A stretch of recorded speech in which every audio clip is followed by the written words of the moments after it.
Hey, this is Cameron, and here's a quick video on how I created an ultraviolet portrait series recently in my studio. So if you're interested, stay tuned. I'll walk through the details of where I got the camera, what equipment I used, how I lit the portraits, what sort of background research into the science I had to do to make sure that things worked out in the long run, as well as some troubleshooting and the image post-processing as well. But before we get started there, to give it a little more context, I started out this journey. I've always been a portrait-focused photographer, but I've never really limited myself to only that, but that's been my main focus there for, I would say, 3 to 4 years. And that said, I stumbled upon, in my journey through digital to film, obviously fell in love with medium format, large format film cameras. And that look, that depth of field is quite difficult to reproduce whenever you're using just a regular 35mm camera, whether it's digital or full frame.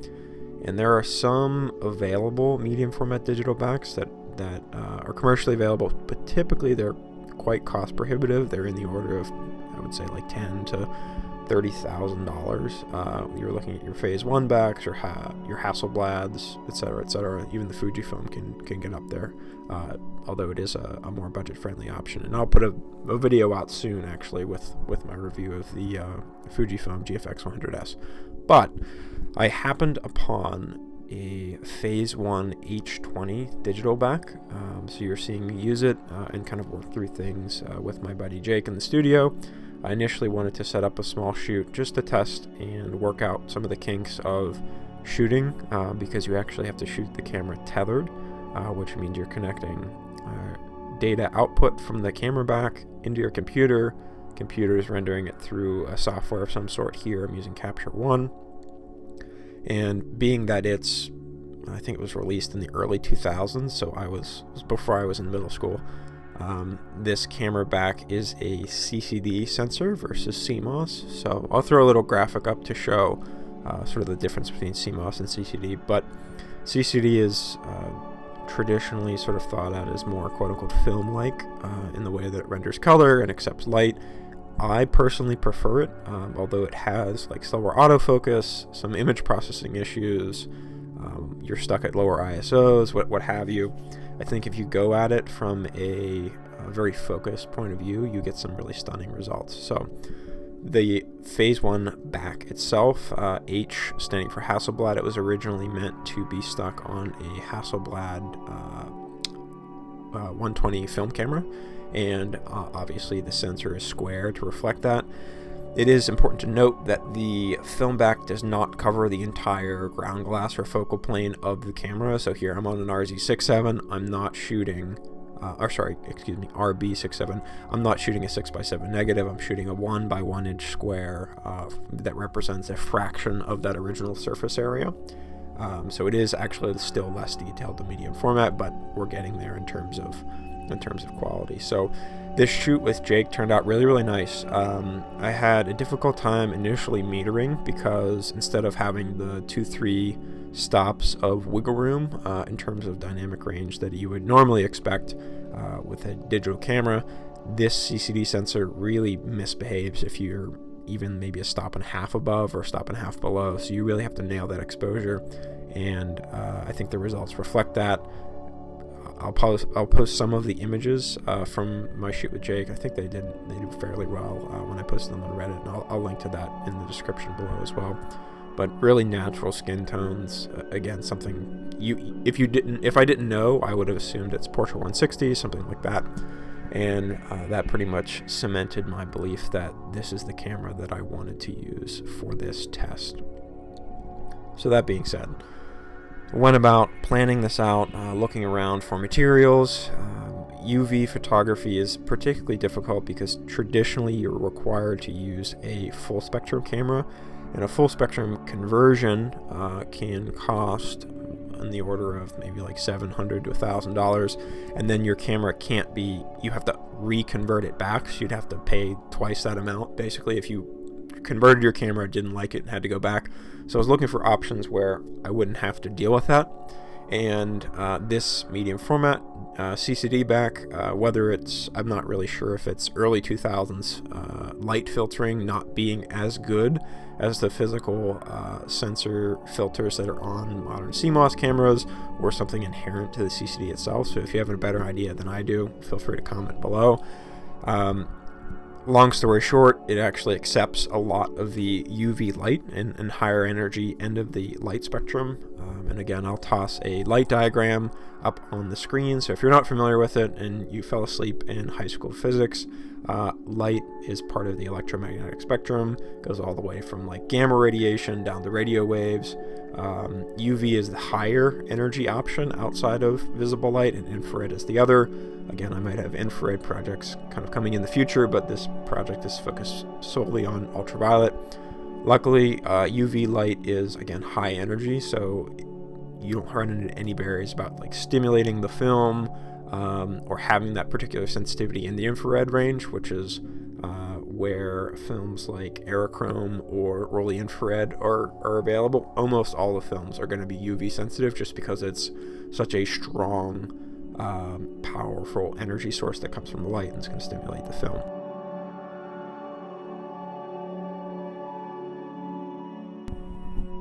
So after nailing down what camera I wanted to use, obviously I'd have to filter that light. Whenever you accept visible light and read it out on a digital sensor, you obviously have to deal with filtering out that visible and infrared light, because that's going to pollute the final image and give you something that's not true to life when it comes to the UV light that's emitted and reflected and then captured back on the sensor. So there aren't actually many companies offering products that allow for this, just because in the era of film you could actually just use cutoff filters, and being that the film wasn't, if the film was sensitive to UV, there's a good chance it wasn't sensitive to infrared, and you wouldn't have to worry about filtering out the rest of the electromagnetic spectrum. So long story short, someone had to re-engineer and rethink these, and there's a company called Kolarivision. It's K-O-L-A-R-I and then vision at the end. I'm not sponsored by them. I've guest written a few blog posts just sort of showing what possibilities there are with their products, and I think they're really pushing the edge of photography, particularly whenever it comes to looking at things from a scientific perspective and having that creative crossover from art and science and novel discovery itself in a form of artistic expression, so to say. So they have this UV bandpass filter, which again I'll throw up on the screen. When you look at it, you actually can't really see through it. It's almost totally opaque. When you hold it up to a UV emitting light source, so when I was shooting with people here, I had people hold it up and look at a halogen bulb, which would typically be unbelievably bright, but there's a faint purple hue that gets emitted, and that's the UV light that we're chasing after. So it filters out all of the visible light that you would normally be able to see, and all the infrared light that is reflected as well. So that being said, had my lights set up, had my equipment set up, and the next thing I needed to do was organize how I was going to orchestrate the entire series and get the lighting to look the same for every single subject. So to do that, I actually went through in my studio again and tested light. I ended up using a Norman P2000D. It's an old school strobe pack, but again, it has 2000 watts of power, which is ridiculous compared to a lot of the commercially available options now. So like Godox or Flashpoint, whatever you pull out is likely in the 200 to 300 watt range, so this is almost 10 times more powerful.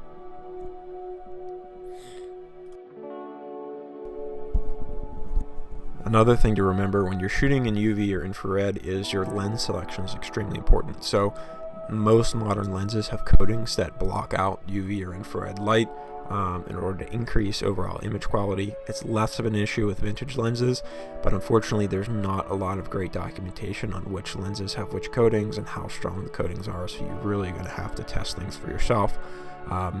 For example, I tested this on my Sony A7 II.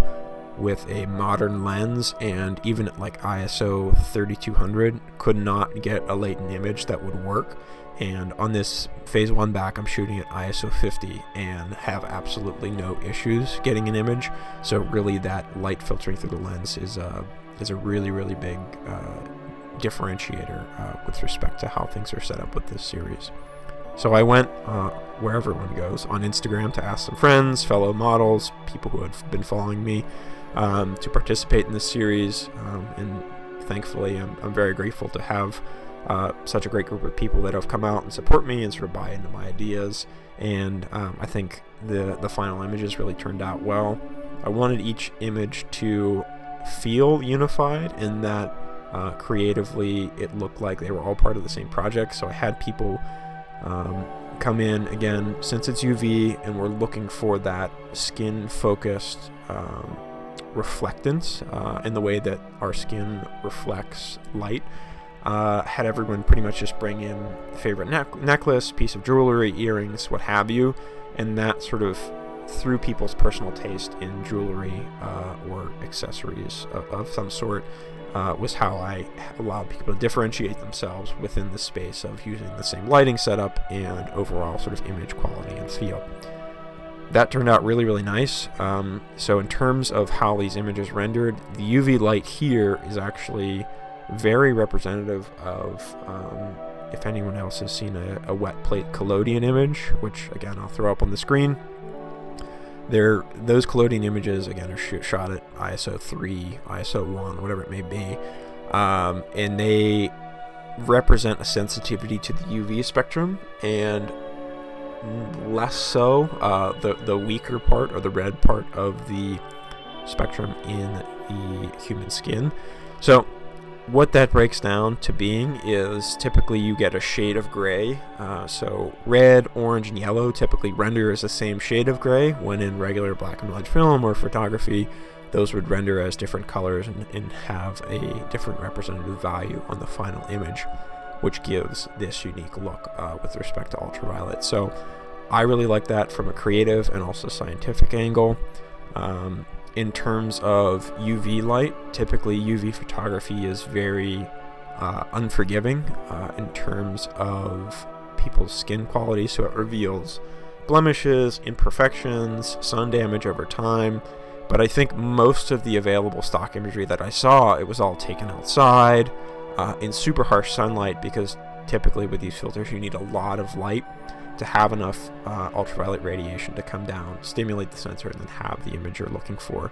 But by using super powerful lights in the studio, you can kind of circumvent that, but you don't have that same harsh light. You have soft, diffused light. Again, I shot here through 2 white umbrellas, one camera left, one camera right. The one on camera left quite a lot stronger in terms of power than the one on the right, just to give it a very blended, I would say low-key look to the overall image, and again framed everyone the same exact way.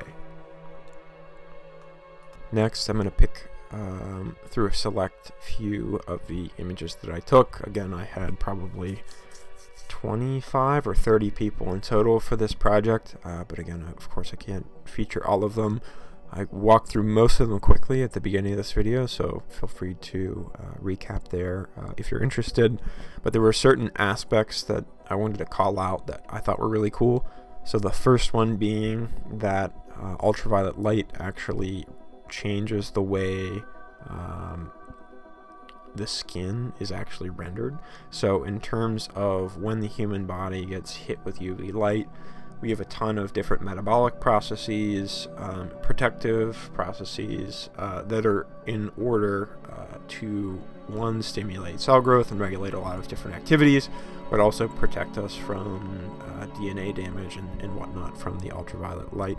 So where that plays into things with respect to these portraits is you actually have light piercing the skin and then being reflected back in a way that is more penetrative than traditional visible lights. You're seeing beneath the surface of the skin, and it's most pronounced in situations where individuals may have tattoos or markings on the skin. I had my friend Javier come in, and he has tattoos over his entire body. Again, I'll pull up an image of him and then also an image from his Instagram to show. He's a tattoo artist, very skilled, so if you're interested or need work, check his stuff out.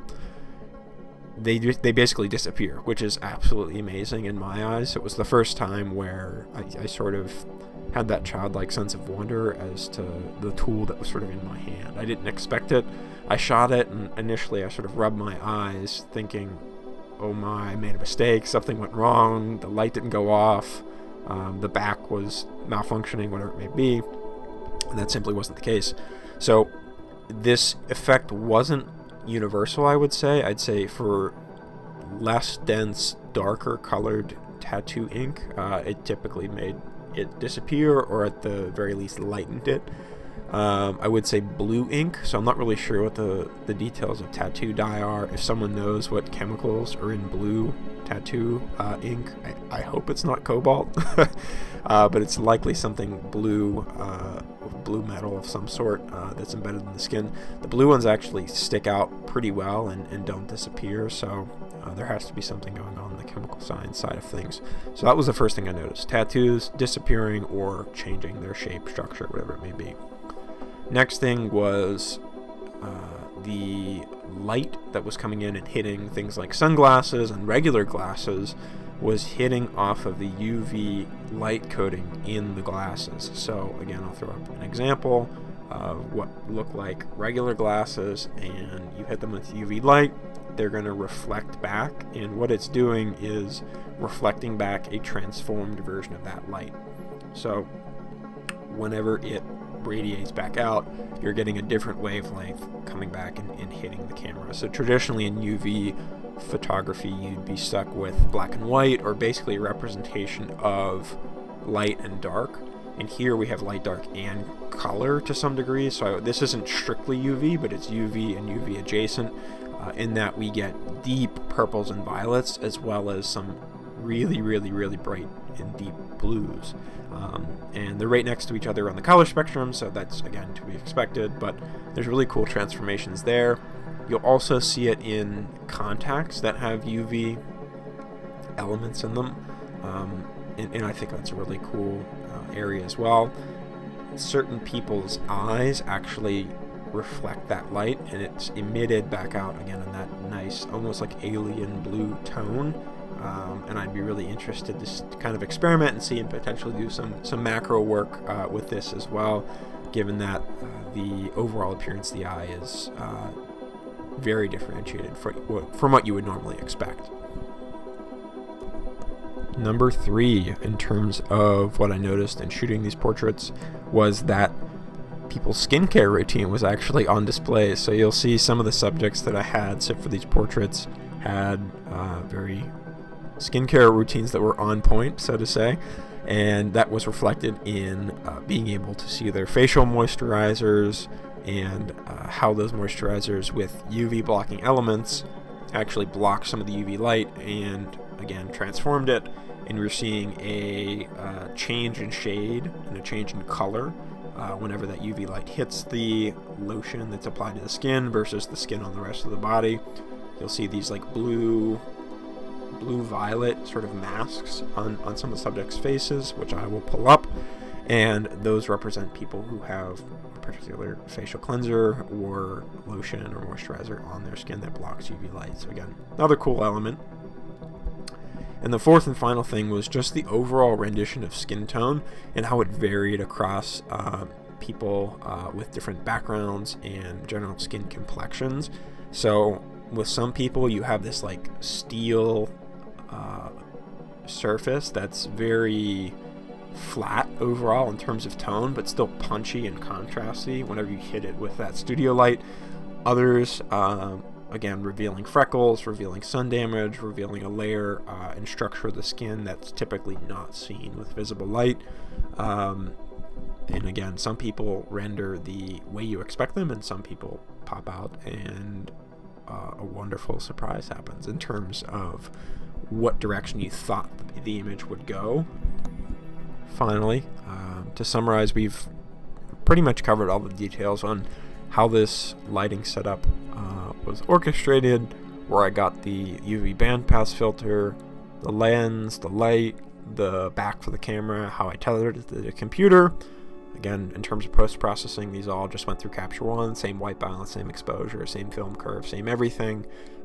Outside of tweaking the contrast a little bit, there's not really a lot that I had to do to these images. Again, since you're really only recording the blue channel, with respect to the images, you do need to add contrast, because the contrast algorithms for these software programs are built in mind, thinking that, oh, I'm using an RGB image. So don't feel bad if you have to throw in extra contrast there. It's that meme where you just pull the clarity slider up to 1 million.